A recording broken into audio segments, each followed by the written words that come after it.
Então, falando da questão da organização das igrejas luteranas, a igreja de Calvino e de Zwinglio, e a falta de organização das igrejas anabatistas, né? E até mais ou menos o que eles falam hoje. Até hoje eles são mais organizados, por exemplo, do que a Assembleia de Deus. A organização deles era facilitada por quê? Porque eles tinham o poder do Estado. Então Calvino, ele era uma autoridade ligada ao governo de Genebra. Ele queria transformar em Genebra na Nova Jerusalém. Ele dizia que ia implantar o reino de Deus aqui na Terra.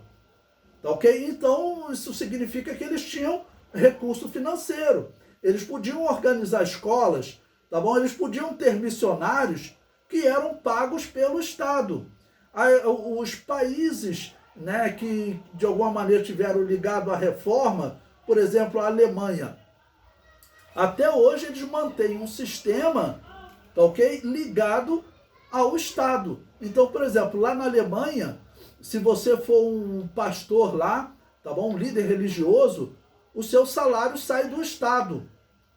O membro, o cidadão, quando ele vai, por exemplo, arranjar um emprego, então eles perguntam a ele, você é protestante? Se ele falar sim, então me dá o CNPJ, né, o registro da sua igreja, para nós transferirmos o dízimo para lá. O dízimo é descontado em folha. O mesmo, se é católico, o dízimo vai para a igreja católica, me dá lá os dados da paróquia. Se não, eu sou ateu, então o dízimo vai para o Estado. Até hoje, a Alemanha, onde surgiu a reforma de Lutero, né, ela mantém esse padrão. Então, quer dizer, naquele período, Calvino, ele tinha recursos financeiros gerados pelo Estado, pelos impostos do povo, para enviar, entre aspas, missionários. Vocês sabem que Calvino enviou missionários aqui para o Brasil, aqui para o Rio de Janeiro, que acabaram sendo mortos. Mas, na verdade, não eram missionários. As pessoas falam, eram protestantes, mas é que o protestante, o que era o protestante? Ele fazia parte de um Estado. Ele não era um cristão. Ele não vinha aqui para pregar o Evangelho. Tá ok? Como lá havia uma mistura de Estado e religião, ele era, na verdade, um cidadão.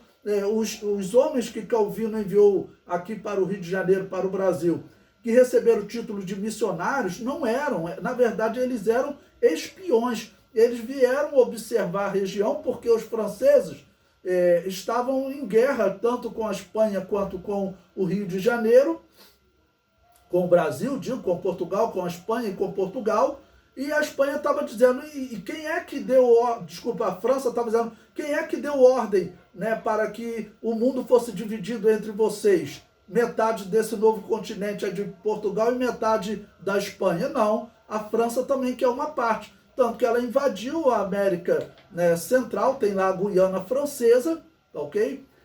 Depois a Espanha fez um acordo com eles e falou, olha, tudo bem, essa parte aí fica contigo até a parte de Portugal.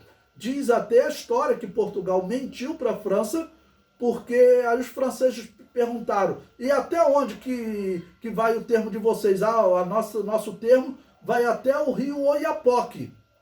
Aí os franceses foram para os portugueses e falaram, onde que fica o rio Oiapoque, que é o limite das nossas terras no nosso acordo com a Espanha? Em vez de dizer o verdadeiro rio Oiapoque, os portugueses apontaram mais para cima, onde o rio hoje chamado Oiapoque, na verdade não se chamava Oiapoque.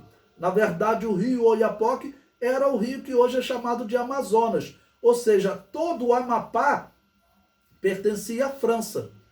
Aí depois ficou uma discussão, se você pesquisar na internet você vai encontrar isso. Depois ficou uma discussão e chegou-se ao seguinte acordo, olha, quem colonizar essa região pertence a ele. E Portugal procurou colonizar aquela região ali do Amapá e hoje pertence ao Brasil. O vice-presidente do Brasil, o general Mourão, ele até falou há pouco tempo, olha, nós temos que ocupar o Amapá, senão a França pode tomar, né, por um acordo internacional, pode tomar aquela região, ou parte daquela região. Agora veja como aquela região é importante. O rio Amazonas, ele é o maior rio do mundo, a maior fluência de água doce do mundo. Se a França tivesse ficado com o seu direito até o Amapá, o rio Amazonas hoje pertencia à França e ao Brasil. Agora pense no futuro como essa água doce vai influenciar, tá bom? Os recursos da humanidade. É provável que no futuro, muito provável que no futuro, tenha uma guerra por causa de água doce no mundo, porque a água doce no mundo está diminuindo. Então, quer dizer, os franceses, na verdade, eles estavam enviando, eram espiões, tanto que os portugueses pegaram e mataram.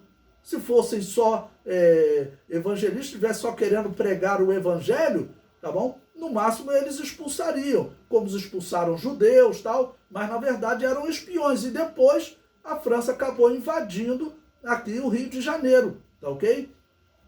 Então era, na verdade, um trabalho político, né, que até hoje se confunde com religião. Bom, nós acabamos de ter um exemplo aí, o ministro da Educação é um calvinista, né, um presbiteriano. O presidente até falou, é um predestinado. Eu falei, é um herege, né? Bom, então ele falou assim, não, eu tenho compromisso com o Estado laico. Né? Que bom, eu nem imaginaria uma outra atitude nos dias atuais, tá ok? Mas para o calvinista, essa ligação Estado-religião sempre foi um padrão, sempre foi o natural, sempre foi o normal, tá ok? Então, essa parte é um pouquinho chata até de nós falarmos, seria bom que eles tivessem realmente se afastado totalmente da Igreja Católica, mas, por outro lado, é importante nós lembrarmos para não cairmos no erro e, principalmente, nós vamos ter um capítulo aí em que nós vamos discutir as doutrinas dos reformadores.